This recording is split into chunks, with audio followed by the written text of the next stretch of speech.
अस्सलाम वालेकुम शानी जट vlog official channel है तुहानू सब नूं बहुत बहुत खुश आमदेद। मेरी दुआ है कि तुसीं जिथे बात हो अल्लाह पाक तुहानू सब नूं अपनी हिफ्ज़-ए-मान दे च रखे। मेरे वो दोस्त मेरे वो भरा जिहड़े अज पहली बारी मेरे चैनल विच हैन उन्हां कोलों गुजारिश है कि मेरे चैनल नूं ज़्यादा तो ज़्यादा सबसक्राइब करो, लाइक करो, शेयर करो ते घंटी दे निशान नूं दबा दिओ ताकि मेरा वीलॉग बर वक्त तुहाडे तक पहुंचे ते मैं अपने ख्यालात दा इज़हार जरूर करो लेकिन तहजीब दे दर नाल। जनाब दो खबरां हैगियां ने जिन्हां दे उत्ते डिस्कस करने हैं। सब तो पहले कि इंसदाद दहशतगर्दी की अदालत ने 9 मई के मुजरमान के हवाले नाल बड़ा वड्डा फैसला जारी कर दिता है। उहदे उत्ते गल करांगे। फिर एक जी महरंग लांगू हैगी है तो एक सिफकतुल्ला है मौलवी सिफकतुल्ला उहदे बारे भी जिहड़ा है ना कोयटा की जी अदालत हैगी है उन्होंने जिहड़ा ना एक बड़ा वड्डा फैसला दिता है तो उहदे उत्ते भी जिहड़ा ना असी हासिल शेयर गुफ्तगू करांगे। सब तो पहले 9 मई के मुकदमात दे विच मुलविस जिहड़े हैगे सन मुजरिमान उन्होंने जनाब जी दहशतगर्दी की अदालत है उन्होंने बकायदा एक होर मुकदमे के जी है ना 10-10 साल दियाँ सजावां सुना दित्तियां ने। यह मुजरिमान कौन है ने ऑलरेडी जिहड़ा ना कोट लखपत जेल के कैद है जिहदे डॉक्टर यासमीन राशिद हैगी है, ठीक है। फिर वो है एजाज चौधरी है, फिर वो है महमूद रशीद है, ठीक है। फिर वो है उमर सरफराज चीमा है, ठीक है। तो बाकी जेडे भगौरे है ने जेडे दौड़े हुए ने जरताज गुल उमर यूब वगैरह जिन्ने भी है ने दूसरे, ठीक है। तो इन्हों जेडे ना सारिਆਂ ਨੂੰ ਜਿਹੜੀ ਹੈ ਨਾ 10-10 साल ਦੀ ਜਿਹੜੀ ਹੈ ਨਾ ਉਹ ਸਜ਼ਾ ਇੰਸਦਾਦ ਦਹਿਸ਼ਤਗਰਦੀ ਨੇ ਸੁਣਾ ਦਿੱਤੀ ਹੈ। तो शाह महमूद कुरैशी ਨੂੰ ਜਿਹੜਾ ਨਾ ਬਾਇਜ਼ਤ ਤੌਰ ਤੇ ਬਰੀ ਕਰ ਦਿੱਤਾ ਹੈ ਕਿਉਂਕਿ ਉਹ 9 ਮਈ ਦੇ ਵਿੱਚ ਜਿਹੜਾ ਸੀ ਉਹ ਕਰਾਚੀ ਦੇ ਵਿੱਚ ਹੈਗਾ ਸੀ, ਉਹ ਲਾਹੌਰ ਦੇ ਵਿੱਚ ਨਹੀਂ ਸੀ। ਉਹ ਆਪਣੀ ਬੇਗਮ ਦੀ ਬਿਮਾਰੀ ਦੇ ਸਿਲਸਿਲੇ ਦੇ ਵਿੱਚ ਉੱਥੇ ਹੈਗਾ ਸੀ। ਉਹਦਾ ਪੁੱਤਰ ਜ਼ੈਨ ਕੁਰੈਸ਼ੀ ਉਹ ਵੀ ਉੱਥੇ ਸੀ ਕਰਾਚੀ ਦੇ ਵਿੱਚ ਤੇ ਲਿਹਾਜ਼ਾ ਇਹਨਾਂ ਦੋਵਾਂ ਪਿਓ ਪੁੱਤਰਾਂ ਨੂੰ ਬਾਇਜ਼ਤ ਤੌਰ ਤੇ ਬਰੀ ਕਰ ਦਿੱਤਾ ਹੈ ਤੇ ਇਹ ਮੁਲਵਿਸ ਨਹੀਂ ਪਾਏ ਗਏ ਨੇ। ਲੇਕਿਨ ਇਹ ਜਿਹੜੇ 9 ਮਈ ਦੇ ਮੁਲਜ਼ਮਾਨ ਹੈਗੇ ਨੇ ਜਿਨ੍ਹਾਂ ਦੀਆਂ ਬਾਕਾਇਦਾ ਵੀਡੀਓ ਫੁਟੇਜ ਮੌਜੂਦ ਹੈਗੀਆਂ ਨੇ ਤੇ ਉਹਨਾਂ ਨੂੰ ਜਿਹੜਾ ਨਾ 10-10 ਸਾਲ ਦੀਆਂ ਜਿਹੜੀਆਂ ਨਾ ਮਜ਼ੀਦ ਸਜ਼ਾਵਾਂ ਸੁਣਾ ਦਿੱਤੀਆਂ ਗਈਆਂ ਨੇ। तो हुण तुसीं हिसाब ला लो कि जेडे अंदर ऑलरेडी कैद है ने, ठीक है। तो वो जनाब उन्हां दियां हुण जे तक जिहड़ियां सज़ावां जो हो गई ने ना वो जनाब मेरा ख्याल 50-60 साल की सज़ा हो गई है सब नूं जिहड़े अंदर है ने। तो जिहड़े बाहर भगौरे दौड़े ने इन्हां नूं भी जनाब मिला के ना सारियां तो 50-60 साल ही बनती है। जूं ही कड़िकी दे चाहणगे ना जूं ही फड़े जाणगे तो इंशाअल्लाह ताला इन्हां दी सज़ा दा जेहड़ा ना वो टाइम उत्थों स्टार्ट होएगा जदों ये फड़े जाणगे अरैसट होणगे जदों इन्हां नूं जेल दे अंदर कैद किया जाएगा। तो यह हुण इन्हां दी सज़ा इन्हां दी स्टार्ट नहीं हुई, इन्हां दी सज़ा उदों स्टार्ट होएगी जदों यह फड़े जाणगे। यह गल ज़हन च रखो, ठीक है। तो यह इस टाइम जनाब KPK दे विच छुपे हुए ने एडे बहादुर हैगे ने कि यह सज़ावां दा जिहड़ा ना सामना नहीं कर सकते। जिहड़ियां इन्हां नूं सज़ावां होईयां ने कैद कोलों इन्ना डरदे ने कि जनाब ये दौड़े हुए ने तो यह KPK दे विच छुपे हुए ने तो गल्लां करदे ने अपने मुखालफिन नूं कि लो जी कि यह जिहड़े ने अपना यानी कि जेल दे विच अपना रह नहीं सकते। हालांकि तुसीं देखो कि इमरान खान के दौर दे विच सब तो ज़्यादा जेलां जिहड़ियां ने वो मुस्लिम लीग नून के जिहड़े हैगे सन कायदीन उन्होंने भुगतियां ने, ठीक है। तो सब तो ज़्यादा जेल कट्टी है हमजा शहबाज ने, ठीक है। वो 3.25 साल जिहड़ा सी ना कैद कट के आया। फिर उस बाद मरीम नवाज़, फिर उस बाद नवाज शरीफ साहब, शहबाज शरीफ साहब, फिर शाहिद खान अब्बासी, मिफ्ता इस्माइल, भावें यह दोवें हुण पार्टी तो अलग हो गए ने शाहिद खान अब्बासी तो मिफ्ता इस्माइल, लेकिन जिन्नी देर तक मुस्लिम लीग नून का हिस्सा रहे ने इन्होंने भी जेलां कट्टियां ने। ख्वाजा आसिफ, फिर ख्वाजा साद रफीक, फिर ख्वाजा सलमान रफीक, एहसन इकबाल साहब, ठीक है। तो राणा सनाउल्ला साहब, ठीक है। तो जिन्ने भी सन अद्धी तो ज़्यादा जी सी ना मुस्लिम लीग नून की क्यादत उन्होंने जनाब इमरान खान के दौर के जरा सी ना जेलां भुगतियां ने सज़ावां कट्टियां ने, समझ आ रही है। तो लेकिन तुसीं यह देखो कि मुस्लिम लीग नून के जोड़े कायदीन है ने उन्होंने अपने कारकुनां नूं बिल्कुल भी नहीं कहा सी कि जी कि जो नवाज शरीफ साहब नूं सज़ा सुनाई गई सी तो तुसीं जिहड़ा है ना जाके तो तुसीं GHQ हमला करो तो उत्थे जाके तोड़ फोड़ करो तो अपने शोधा जिहड़े ने उन्हां दे मुजस्समियां दी बेहुरमती करो, समझ आ रही है। तो लेकिन इमरान खान वाहिद एक ऐसा बंदा है जिन्हें कि अपने कारकुनां नूं यह हदायत जारी कर दी सी कि जे मैं फड़िया जावां तो तुहानूं पता तुसीं की करना, तुसीं कित्थे जाना तो तुसीं कित्थे जाके तोड़ फोड़ करनी है। तो लिहाजा उन्होंने उही किया जो इमरान खान ने दस्सिया सी। तो यह फर्क है नवाज शरीफ साहब तो इमरान खान दे विच, ठीक है। इमरान खान ਇੱਕ ਕਮ ਸਿਰਫ ਇਨਸਾਨ ਹੈਗਾ ਤੇ ਉਹ ਜਿਹੜਾ ਨਾ ਸਿਰਫ ਅਹੁਦਿਆਂ ਦਾ ਭੁੱਖਾ, ਜਿੰਨੀ ਦੇਰ ਤੱਕ ਉਹਨੂੰ ਕੋਈ ਅਹੁਦਾ ਮਿਲੇਗਾ ਉਨੀ ਦੇਰ ਕੋ ਜਿਹੜਾ ਨਾ ਆਪਣੇ ਮੁਲਕ ਨੂੰ ਮੁਲਕ ਸਮਝੇਗਾ। ਜੋ ਹੀ ਉਹਦੇ ਕੋਲ ਕੋਈ ਅਹੁਦਾ ਖੋਲੋਗੇ ਤੇ ਉਹ ਫਿਰ ਮੁਲਕ ਨੂੰ ਜਿਹੜਾ ਨਾ ਕੁਛ ਵੀ ਨਹੀਂ ਸਮਝੇਗਾ। ਪਾਕਿਸਤਾਨ ਉਹਦੀ ਨਜ਼ਰ ਵਿੱਚ ਫਿਰ ਕੋਈ ਅਹਿਮੀਅਤ ਨਹੀਂ ਰੱਖਦਾ। ਐਸੇ ਗੁਰੂ ਇਹ PTI ਜਿਹੜੇ ਨੇ ਨਾ ਇਹ ਬਾਰ-ਬਾਰ ਇਹੀ ਕਹਿੰਦੇ ਨੇ ਕਿ ਖਾਨ ਨਹੀਂ ਤਾਂ ਪਾਕਿਸਤਾਨ ਨਹੀਂ, ਖਾਨ ਨਹੀਂ ਤਾਂ ਪਾਕਿਸਤਾਨ ਨਹੀਂ, ਜਿਹੜਾ ਇਹ ਨਾਰਾ ਲਾਉਂਦੇ ਨੇ ਨਾ, ਕਿਉਂਕਿ ਇਹਨਾਂ ਨੇ ਜਿਹੜਾ ਹੈ ਨਾ ਇਹਨਾਂ ਨੇ ਇਮਰਾਨ ਖਾਨ ਨੂੰ ਪਾਕਿਸਤਾਨ ਤੋਂ ਉੱਤੇ ਕਰ ਦਿੱਤਾ ਹੈ। ਇਹ ਕਹਿੰਦੇ ਨੇ ਕਿ ਜੀ Pakistan is not above, Imran Khan is above than Pakistan. ਠੀਕ ਹੈ, ਇਹ ਇਹਨਾਂ ਦੀ ਸੋਚ ਹੈ ਤੇ ਇਹ ਇਹਨਾਂ ਦੀ ਬਕਵਾਸੀਅਤ ਹੀ ਜੋ ਕਹਿੰਦੇ ਰਹਿੰਦੇ ਨੇ। ਲੇਕਿਨ ਅਸੀਂ ਕਹਿੰਦੇ ਹਾਂ ਕਿ ਪਾਕਿਸਤਾਨ ਕਮ ਫਸਟ, ਪਹਿਲੇ ਪਾਕਿਸਤਾਨ ਉਹ ਤੋਂ ਬਾਅਦ ਕੋਈ ਹੋਰ। ਠੀਕ ਹੈ, ਤੇ ਲਿਹਾਜ਼ਾ ਇਸ ਤਰ੍ਹਾਂ ਦੀ ਤਾਲੀਮਾਤ ਜਿਹੜੀ ਨਾ ਇਹ ਤਾਲੀਮਾਤ ਤੁਹਾਨੂੰ ਇਮਰਾਨ ਖਾਨ ਵੱਲੋਂ ਤੇ ਉਹਨਾਂ ਦੇ ਪੈਰੋਕਾਰਾਂ ਵੱਲੋਂ ਹੀ ਮਿਲਣਗੀਆਂ। ਜਦ ਕਿ ਨੂਨ ਲੀਗ ਜਿਹੜੇ ਕਾਇਦ ਹੈਗੇ ਨੇ, ਨਵਾਜ਼ ਸ਼ਰੀਫ ਸਾਹਿਬ, ਸ਼ਬਾਜ਼ ਸ਼ਰੀਫ ਸਾਹਿਬ, ਮਰੀਮ ਨਵਾਜ਼ ਜਾਂ ਦੂਸਰੇ ਜਿਹੜੇ ਕਾਇਦੀਨ ਨੇ ਜਾਂ ਜੋ ਉਹਨਾਂ ਦੇ ਕਾਰਕੁਨ ਵਰਕਰਾਂ ਨੇ, ਉਹਨਾਂ ਦਾ ਮੰਨਣਾ ਆਇਆ ਵੇ ਕਿ ਪਹਿਲੇ ਪਾਕਿਸਤਾਨ ਬਾਅਦ ਵਿੱਚ ਅਸੀਂ ਹੈਗੇ। ਠੀਕ ਹੈ, ਤੇ ਜਨਾਬੀ ਆਲੀ ਬਸ ਇੰਨੀ ਗੁਜ਼ਾਰਿਸ਼ ਕਰਨੀ ਸੀ ਕਿ ਇਹ ਲੋਕ ਇੰਨੇ ਕੁ ਬੁਜ਼ਦਿਲ ਨੇ, ਇੰਨੇ ਕੁ ਡਰਪੋਕ ਨੇ, ਸਜ਼ਾਵਾਂ ਤੋਂ ਡਰਨ ਵਾਲੇ ਨੇ ਕਿ ਦੇਖੋ ਕਿ ਇਹ KPK ਦੇ ਛੁਪੇ ਨੇ, ਜਿਹਦੇ ਜ਼ਰਤਾਜ ਗੁਲ ਹੈ, ਉਮਰ ਯੂਬ ਹੈਗਾ, ਫਿਰ ਉਹ ਇੱਕ ਹੈ ਸ਼ੇਖ ਵਕਾਸ ਅਕਰਮ ਹੈਗਾ ਤੇ ਦੂਸਰੇ ਹੋਰ ਲੋਕ ਹੈਗੇ ਨੇ ਜਿਹੜੇ ਛੁਪੇ ਹੋਏ ਨੇ, ਜਿਹੜੇ ਸਜ਼ਾਵਾਂ ਕੋਲ ਡਰਦੇ ਪਏ ਨੇ। ਠੀਕ ਹੈ, ਜੋ ਹੀ ਇਨਸ਼ਾਅੱਲਾ ਤਾਲਾ ਉੱਥੇ ਵੀ ਜਿਹੜਾ ਨਾ ਉਹ ਰਜੀਮ ਚੇਂਜ ਹੁੰਦੀ ਹੈ KPK ਦੇ ਵਿੱਚ ਤੇ PTI ਦੀ ਹੁਕੂਮਤ ਖਤਮ ਹੁੰਦੀ ਹੈ ਤੇ ਫਿਰ ਦੇਖਣਾ ਉੱਥੇ ਜਦੋਂ ਹੁਕੂਮਤ ਆਏਗੀ ਕਿਸੇ ਹੋਰ ਪਾਰਟੀ ਦੀ ਤੇ ਫਿਰ ਸਾਰੇ ਕਰੀਕੀ ਦੇ ਵਿੱਚ ਇਨਸ਼ਾਅੱਲਾ ਤਾਲਾ ਆਣਗੇ।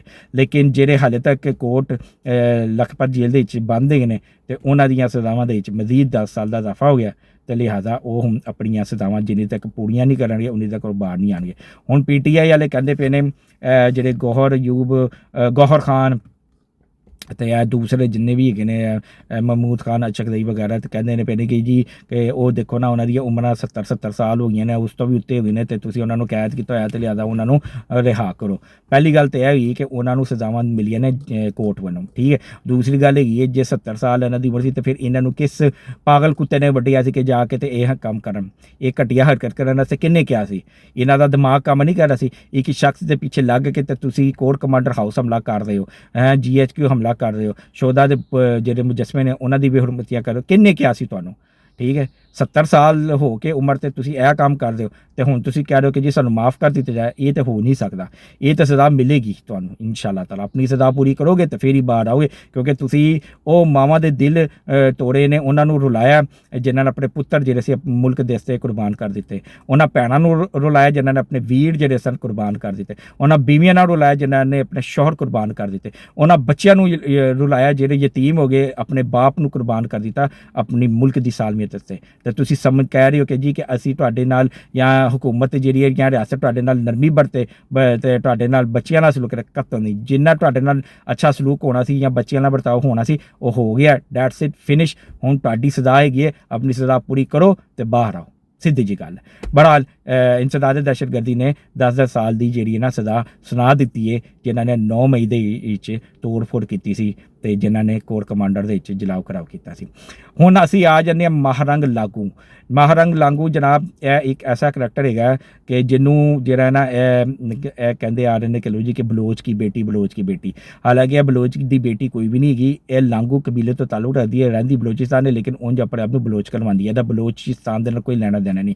ਇਹਦੇ ਜਨਾਬ ISI ਨੇ ਜਿਹੜਾ ਸੀ ਨਾ ਉਹ ਸਾਰੇ ਲਿੰਕ ਫਾੜ ਲਏ ਨੇ, ਇਹਦੀ ਟ੍ਰਾਂਜੈਕਸ਼ਨਾਂ ਫਾੜ ਲਿੱਤੀਆਂ ਨੇ, ਇਹਦੀ ਮਨੀ ਟ੍ਰਾਂਜੈਕਸ਼ਨ ਕਿੱਥੋਂ ਹੋ ਰਹੀ, ਇਹਨੂੰ ਪੈਸਾ ਕਿੱਥੋਂ ਮਿਲਣਾ, ਫੰਡ ਕੌਣ ਕਰ ਰਿਹਾ, ਸਪੋਰਟ ਕੌਣ ਕਰ ਰਿਹਾ। ਤੇ ਮਹਾਰੰਗ ਲਾਗੂ ਨੇ ਜਿਹੜਾ ਹੈ ਨਾ ਉਹ ਫੜੀ ਗਈ ਹੈ। ਜਿਹੜਾ ਬਲੋਚਿਸਤਾਨ ਦੇ ਵਿੱਚ ਇਹਨੇ ਜਿਹੜਾ ਸੀ ਉਹ ਅੱਗ ਲਵਾਈ ਹੈ ਜਾਂ ਤੋੜ ਫੋੜ ਕੀਤੀ ਹੈ ਜਾਂ ਜੋ ਵੀ ਜਲਸੇ ਜਾਂ ਜੋ ਵੀ ਇਹਤਜਾਜ ਵਗੈਰਾ, ਤੇ ਉਹਦੇ ਪਿੱਛੇ ਜਨਾਬ ਇੰਡੀਆ ਹੈਗਾ ਤੇ ਇਜ਼ਰਾਈਲ ਹੈਗਾ ਤੇ ਇੱਕ ਹੋਰ ਇਸਲਾਮਿਕ ਮੁਲਕ ਹੈਗਾ ਜਿਹਦੇ ਜ਼ਰੀਏ ਜਿਹੜਾ ਨਾ ਇਹਦੇ ਅਕਾਊਂਟ ਦੇ ਵਿੱਚ ਉਹ ਪੈਸੇ ਟ੍ਰਾਂਸਫਰ ਕੀਤੇ ਜਾਂਦੇ ਨੇ। ਠੀਕ ਹੈ ਜਨਾਬ, ਜੁਲਾਈ 2024 ਨੂੰ ਮਹਾਰੰਗ ਲਾਗੂ ਨੇ ਇੱਕ ਇਹਤਜਾਜ ਦੇ ਵਿੱਚ ਖਲੋ ਕੇ ਨਾ ਤੇ ਬਕਵਾਸਿਆਤ ਕਰ ਰਹੀ ਸੀ ਤੇ ਉੱਥੇ ਰੇਂਜਰਸ ਦੇ ਕੁਝ ਲੋਕ ਵੀ ਜਿਹੜੇ ਸਨ ਉਹ ਤਾਇਨਾਤ ਹੈਗੇ ਸਨ। ਠੀਕ ਹੈ, ਤੇ ਉਹਨਾਂ ਦੇ ਵਿੱਚੋਂ ਇੱਕ ਜਿਹੜਾ ਰੇਂਜਰ ਦਾ ਜਿਹੜਾ ਇੱਕ ਅਫਸਰ ਹੈਗਾ ਸੀ ਨਾ ਉਹ ਆਪਣੇ ਸਾਥੀਆਂ ਤੋਂ ਅਲੱਗ ਕਿਤੇ ਖੜਾ ਹੋਇਆ ਸੀ ਤੇ ਮਹਾਰੰਗ ਲਾਗੂ ਨੇ ਜਿਹੜਾ ਸੀ ਨਾ ਆਪਣੇ ਜਿਹੜਾ ਹਜੂਮ ਸੀ, ਜਿਹੜਾ ਕਿ ਮੌਪ ਹੈਗਾ ਸੀ, ਉਹਨੂੰ ਜਿਹੜਾ ਸੀ ਨਾ ਇਸ਼ਤਿਆਲ ਦਿਲਾਇਆ ਤੇ ਉਹਨੂੰ ਕਿਹਾ ਗਿਆ ਜੀ ਇਹ ਉਹ ਯਾਨੀ ਕਿ ਉਸ ਸਿਪਾਹੀ ਵੱਲ ਇਸ਼ਾਰਾ ਕਰਕੇ ਕਿਹਾ ਕਿ ਇਹ ਗਾਸਿਬ ਹੈਗਾ, ਇਹਨਾਂ ਨੇ ਸਾਡੀ ਜ਼ਮੀਨਾਂ 'ਤੇ ਕਬਜ਼ਾ ਕੀਤਾ ਹੈ, ਇਹਨਾਂ ਨੂੰ ਮਾਰੋ, ਇਹਨਾਂ ਨੂੰ ਆਪਣੀ ਜ਼ਮੀਨਾਂ ਤੋਂ ਕੱਢੋ ਤੇ ਇਹਨਾਂ ਨੂੰ ਜਿਹੜਾ ਨਾ ਤੁਸੀਂ ਤੁਸੀਂ ਇਹਨਾਂ ਨੂੰ ਦਰਬਦਰ ਕਰ ਦਿਓ। ਤੇ ਹਜੂਮ ਜਿਹੜਾ ਸੀ ਉਹ ਮੁਸ਼ਤਲ ਹੋਇਆ ਮਜ਼ੀਦ, ਤੇ ਉਹਨਾਂ ਨੇ ਜਨਾਬ ਉਸ ਸਿਪਾਹੀ ਨੂੰ ਜਿਹੜਾ ਸੀ ਨਾ ਉਹ ਫੜ ਲਿਆ ਤੇ ਉਹਨੂੰ ਰੋੜੇ ਮਾਰੇ, ਲੱਕੜੀਆਂ ਨਾਲ ਮਾਰਿਆ, ਉਹਨੂੰ ਇੰਨਾ ਮਾਰਿਆ ਕਿ ਉਹ ਵਿਚਾਰਾ ਉੱਥੇ ਹੀ ਮਰ ਗਿਆ। ਠੀਕ ਹੈ, ਫਿਰ ਉਹ ਤੋਂ ਬਾਅਦ ਇੱਥੇ ਵੀ ਉਹਨਾਂ ਨੇ ਜਿਹੜਾ ਸੀ ਨਾ ਬੱਸ ਨਹੀਂ ਕੀਤੀ ਉਸ ਹਜੂਮ ਨੇ, ਉਹਦੀ ਲਾਸ਼ ਦੀ ਜਿਹੜੀ ਸੀ ਬੇਹੁਰਮਤੀ ਕੀਤੀ ਗਈ, ਉਹਦੀਆਂ ਬਾਹਾਂ ਵਾੜ ਦਿੱਤੀਆਂ, ਉਹਦੀਆਂ ਲੱਤਾਂ ਵਾੜ ਦਿੱਤੀਆਂ, ਉਹਦੇ ਖੋਪੜੀ ਬਾੜ ਕੱਢ ਦਿੱਤੀ, ਉਹਦੀਆਂ ਅੱਖਾਂ ਬਾੜ ਕੱਢ ਦਿੱਤੀਆਂ, ਇੰਨਾ ਕੁ ਉਹ ਯਾਨੀ ਕਿ ਉਹਦੀ ਲਾਸ਼ ਨੂੰ ਜਿਹੜਾ ਸੀ ਨਾ ਇਹਨਾਂ ਨੇ ਜਿਹੜਾ ਸੀ ਨਾ ਤਸ਼ੱਦਦ ਕੀਤਾ ਕਿ ਉਹ ਮਸਖ ਕਰ ਦਿੱਤੀ ਬਿਲਕੁਲ ਹੀ। ਠੀਕ ਹੈ, ਤੇ ਉਹ ਬਲੋਚ ਹੈਗਾ ਸੀ। ਠੀਕ ਹੈ, ਮੇਰਾ ਖਿਆਲ ਹੈ ਸ਼ਬੀਰ ਅਕਰਮ ਬਲੋਚ ਉਹਦਾ ਨਾਮ ਹੈ, ਸ਼ਬੀਰ ਅਕਰਮ ਬਲੋਚ ਸਿਪਾਹੀ ਰੇਂਜਰ ਦਾ, ਤੇ ਉਹਦੇ ਨਾਲ ਵੀ ਇਹਨਾਂ ਨੇ ਜਿਹੜਾ ਸੀ ਨਾ ਇਸ ਤਰ੍ਹਾਂ ਸਲੂਕ ਕੀਤਾ। ਤੇ ਇਸ ਮੁਕੱਦਮੇ ਦੇ ਵਿੱਚ ਮਹਾਰੰਗ ਲਾਂਗੂ ਨੂੰ ਜਿਹੜਾ ਸੀ ਗ੍ਰਿਫਤਾਰ ਕੀਤਾ ਗਿਆ, ਤੇ ਜਨਾਬ ਉਹਦੀ ਜਿਹੜੀ ਸੀ ਨਾ ਕੱਲ੍ਹ ਉਹਨੂੰ ਸਜ਼ਾ ਸੁਣਾ ਦਿੱਤੀ ਗਈ ਹੈ, ਬਕਾਇਦਾ ਉਮਰ ਕੈਦ ਦੀ 2 ਵਾਰੀ, ਇੱਕ ਮਹਾਰੰਗ ਲਾਗੋ ਨੂੰ ਤੇ ਇੱਕ ਮੌਲਵੀ ਸਿਬਗਤੁੱਲਾ ਹੈਗਾ ਇਹਨਾਂ ਨੂੰ ਉਮਰ ਕੈਦ ਦੋ ਵਾਰੀ ਉਮਰ ਕੈਦ ਦੀ ਸਜ਼ਾ ਸੁਣਾਈ ਗਈ। ਯਾਨੀ ਕਿ ਇੱਕ ਵਾਰੀ ਜਦੋਂ ਉਮਰ ਕੈਦ ਦੀ ਪੂਰੀ ਹੋ ਜਾਏਗੀ, ਉਹ ਭਾਵੇਂ 20 ਸਾਲ ਹੈ, 25 ਸਾਲ ਹੈ, 30 ਸਾਲ ਹੈ, 40 ਸਾਲ, ਵਟਐਵਰ ਜੋ ਵੀ ਹੈ, ਜੋ ਹੀ ਉਹ ਪੂਰੀ ਹੋਏਗੀ ਫਿਰ ਉਹਦੇ ਬਾਅਦ ਫਿਰ ਉਹਨੂੰ ਜਿਹੜਾ ਨਾ ਦੁਬਾਰਾ 30-40 ਸਾਲ ਜਾਂ 25 ਸਾਲ ਜੋ ਵੀ ਸਜ਼ਾ ਹੋਈ ਉਹ ਪੂਰੀ ਕਰਨੀ ਪਏਗੀ। ਠੀਕ ਹੈ, ਹੁਣ ਉਨੀ ਦੇਰ ਤੱਕ ਇਹ ਦੋਵੇਂ ਜ਼ਿੰਦਾ ਰਹਿੰਦੇ ਨੇ ਨਹੀਂ ਰਹਿੰਦੇ ਅੱਲਾ ਬਿਹਤਰ ਜਾਣਦਾ, ਲੇਕਿਨ ਇਹਨਾਂ ਨੂੰ ਜਿਹੜਾ ਨਾ ਉਮਰ ਕੈਦ ਦੀ ਸਜ਼ਾ ਸੁਣਾ ਦਿੱਤੀ ਗਈ ਹੈ। ਜਿਹੜਾ ਰੇਂਜਰ ਦਾ ਸਿਪਾਹੀ ਸੀ ਸ਼ਬੀਰ ਅਕਰਮ ਬਲੋਚ, ਉਹਦੀ ਇਹਨਾਂ ਨੇ ਸ਼ਹਾਦਤ ਕੀਤੀ ਤੇ ਉਹਦੀ ਲਾਸ਼ ਦੀ ਜਿਸ ਤਰ੍ਹਾਂ ਬੇਹੁਰਮਤੀ ਕੀਤੀ, ਤੇ ਉਸ ਦੇ ਸਿਲਸਿਲੇ ਵਿੱਚ ਇਹਨਾਂ ਨੂੰ ਸਜ਼ਾ ਸੁਣਾਈ ਹੈ, ਤੇ ਉਹਦੇ ਹੀ ਸਿਲਸਿਲੇ ਵਿੱਚ ਇਹ ਦੋਵੇਂ ਕੈਦ ਹੈਗੇ ਨੇ।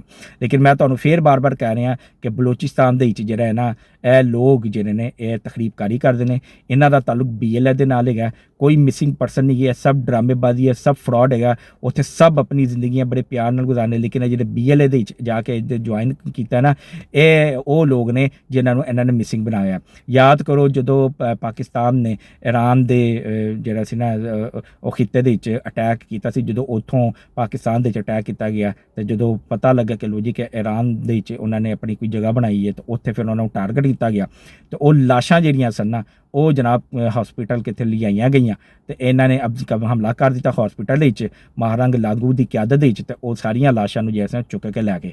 ਤੇ ਇਹ ਅਸਲ ਹਕੀਕਤ ਇਹ ਹੈ ਕਿ ਇਹਨਾਂ ਲੋਕਾਂ ਨੂੰ ਮਿਸਿੰਗ ਪਰਸਨ ਬਣਾ ਕੇ ਤੇ ਫੌਜ ਦੇ ਉੱਤੇ ਇਲਜ਼ਾਮ ਲਾਇਆ ਜਾਂਦਾ।